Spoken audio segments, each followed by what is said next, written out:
हमारी खास पेशकश में आप सभी का बहुत बहुत स्वागत है। मैं हूं आपके साथ पयोधी शशि। 4 तारीख को 5 राज्यों के चुनावी नतीजे आने वाले हैं और इससे पहले की जो सुगबुगाहट है वो बहुत तेज है। एग्जिट पोल आ चुके हैं, कहीं कहीं पर क्लीन स्वीप है, सत्ता में वापसी है कुछ पार्टियों की, तो कहीं कहीं पर ये लग रहा है कि आखिर कौन आने वाला है, किसका वनवास खत्म होगा, कौन अपनी ताकत का प्रदर्शन करेगा। लेकिन निगाह किस पर टिकी है?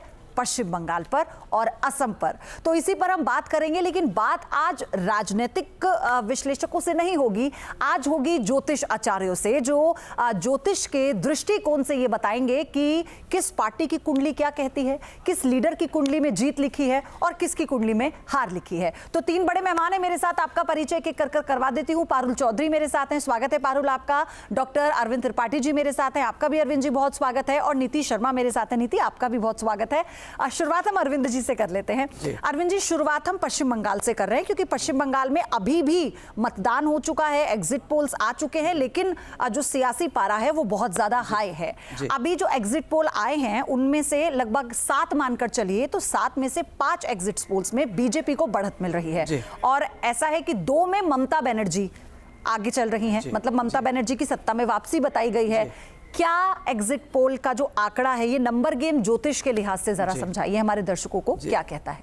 बहुत अच्छा क्वेश्चन है पयोधी।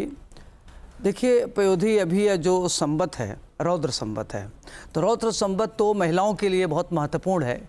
इस वर्ष महिलाएं राज करेंगी, चाहे पूरा वो पश्चिम हो, उत्तर हो, दक्षिण हो, विश्व के कोने कोने में इस बार महिलाओं का राज रहेगा। तो ममता बनर्जी इस बार पश्चिम बंगाल के मुख्यमंत्री नहीं हो रही हैं, नंबर 1। नंबर 2 कि ममता बनर्जी की कुंडली जो मुझे मिली है वह कन्या लग्न की है और इनका लग्नेश बुध है और इनका जो इस समय ग्रहों की पोजीशन है, शुक्र बृहस्पति इनका 3रे भाव में है और मंगल इनका 12वें में है और शनि चंद्रमा इनका कुंभ का है और शनि की 7.5 भी इनकी चल रही है। तो अभी देखा जाए तो वर्तमान में इनका बृहस्पति में चंद्रमा में बुध शुरू हुआ है, जो फरवरी 26 से लेकर के 8 मई 26 के बीच का ये इनका समय है। तो यह जो समय इनका अभी चल रहा है वह ममता बनर्जी के लिए राजनीतिक दृष्टिकोण से ठीक नहीं है। अब इस चुनाव के लिए अगर देखा जाए तो मुख्य अगर नेता कौन है, तो इसमें आपको देखना पड़ेगा नरेंद्र मोदी की कुंडली। भारतीय जनता पार्टी में नरेंद्र मोदी की हम कुंडली को देखेंगे तो नरेंद्र मोदी जी हैं, इनकी कुंडली में वृश्चिक लग्न का जन्म है।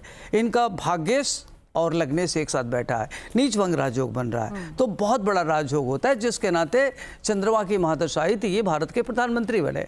और अभी वर्तमान में इनका मंगल की महादशा में बुध का अंतर चल रहा है। तभी मोदी जी के लिए आने वाला करीब 7 से 8 साल अभी बहुत महत्वपूर्ण है और ये अजय रूप में देखेंगे, एक अजय नेता के रूप में देखेंगे। विश्व में इनका वर्चस्व बढ़ेगा, नाम होगा, यश फैलेगा।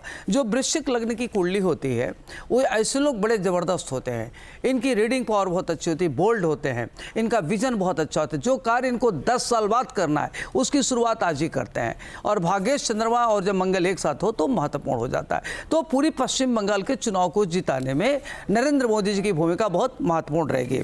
देखा जाए तो इसमें अगर आप शुभेंद्र जो हुमायूं कबीर हैं, इनको देखा जाते पूरी वोट काट रहे हैं, तो ममता जी का वोट काफी कट रहा है, जिसके नाते इनको दिक्कत होगी। मतलब जो एग्जिट पोल्स में हम देख रहे हैं इस बार बीजेपी का जो पहली आपको मैं बताऊं 174 से 207 तक सीट मिल सकती है बीजेपी की, इसमें कोई डाउट नहीं है। मतलब ये आप ज्योतिष के आधार पर, नंबर के आधार पर, हम ज्योतिष के आधार पर कैलकुलेशन करके आपको बता रहे हैं पूर्ण बहुमत के साथ। मैं आगे आऊंगी आपके पास।